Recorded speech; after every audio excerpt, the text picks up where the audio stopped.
உபாகமம் 28ஆம் அதிகாரம் 1ஆம் வசனம் முதல் 14ஆம் வசனம் வரை.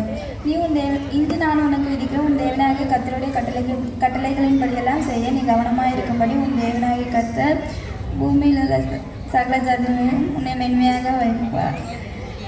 நீ உன் தேவனாகிய கர்த்தரின் கட்டளைகள் இப்படியெல்லாம் செய்தால்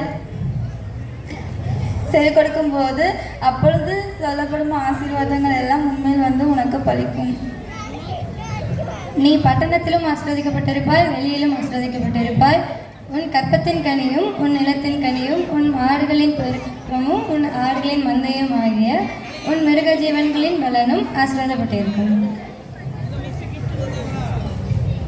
உன் கூடையையும் நீ மாசு பசிக்கிற தொட்டியையும் ஆசீர்வதிக்கப்பட்டிருக்கும். நீ வருகையிலும் ஆசீர்வதிக்கப்பட்டிருப்பாய், போகையிலும் ஆசீர்வதிக்கப்பட்டிருப்பாய். உனக்கு விரோதமாய் எழும்பும் உன் சத்துருக்களை கர்த்தருக்கு முன்பாக முறியடிக்கப்படும்படி ஒப்புக் கொடுப்பார். ஒரு வழியா உனக்கு எதிராக புறப்பட்டு போவார்கள், 7 வழியா உனக்கு முன்பாக ஓடி போவார்கள். கர்த்தர் உன் களஞ்சியங்களிலும் நீ கையிடும் எல்லா வேலைகளிலும் உனக்கு ஆசீர்வாதம் கட்டளையிடுவார். உன் தேவனாகிய கர்த்தர் உனக்கு கொடுக்கும் தேசத்திலே உன்னை ஆசீர்வதிப்பார். உனக்கு கொடுப்பேன் என்று கர்த்தர் உன் பிதாக்களுக்கு ஆணையிட்ட தேசத்தில் கர்த்தர் உன் கற்பத்தின் கனியிலும் உன் மிருகஜீவன்களின் பலனிலும் உன் நிலத்தின் கனியிலும் உனக்கு பரிபூர்ண நன்மை உண்டாக கட்டளையிடுவார்.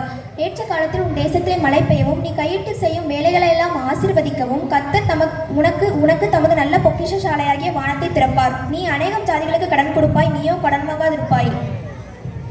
இன்று நான் உங்களுக்கு விதிக்கிற வார்த்தைகள் யாவையும் விட்டு விலகி வேறே தேவர்களை சேவிக்கும்படி நீ வலதுபுறம் இடதுபுறம் சாயாமல் இன்று நான் உனக்கு விதிக்கிற உன் தேவனாகிய கர்த்தரின் கட்டளைகளை கைக்கொள்ளவும் அவைகளின்படி நடக்கவும் நீ அவைகளுக்கு செவி கொடுத்து வந்தால் கர்த்தர் உன்னை வாளாக்காமல் தலையாக்குவார், நீ கீழாகாமல் மேலாவாய்.